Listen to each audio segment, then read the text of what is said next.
Ассалаумағалейкум, қайырлы күн баршаға. Бүгін тағы да сол бензинді ара бізде енді дұрыс жасамайды.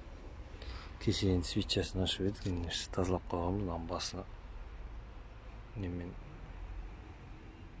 қақпен бітіп қалған екен. Соны тазаладық. Сосын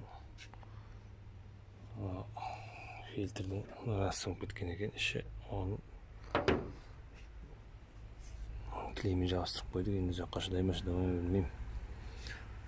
Сондай-ақ мынау тұтып жүрмейді. Мынаның ішін майлап қойдық. Мынада майлайтын тесігі бар, алдында көрсеттім оны. Енді себебі пока жаман емес. Сосын мына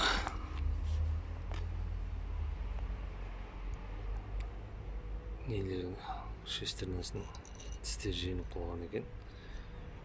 Енді мынандай болып сеп созылып кетті дегенмен, бірақ ана тістер жеңгесін тұтып жүрмейді екен. Сеп қиын айналады да. Сонымен бүгін алдырып ауыстырып жіберем бе деп жатырмын, бұйыртса. Енді соны былай қарап енді интернеттен қарасам мынаған әдейі арнайы мынаған свитчаның орнына салатын салып ашыпты да. Енді бізде ондай не құрылғы жоқ, мынандай жеңілмешінің ұзын свитчасын салып ашып жатырмын. Сөйтіп ашуға болады екен. Поршының басында тірелгеннен кейін мынада өзінің белгісі бар. Соған мынадай болгарканың бастарын салып, кілтін салып ашып жатырмыз. Соны көрсетіп жіберейін деп жатқаным.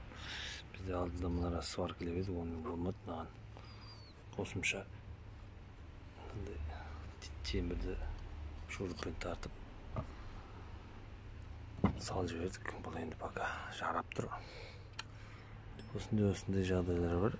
Соны айтып жіберейін деп жатқаным, көмегі тисе сіздерде пайдалансаңыздар болады деп жатқаным. Жақсы, істеріңізге сәттілік.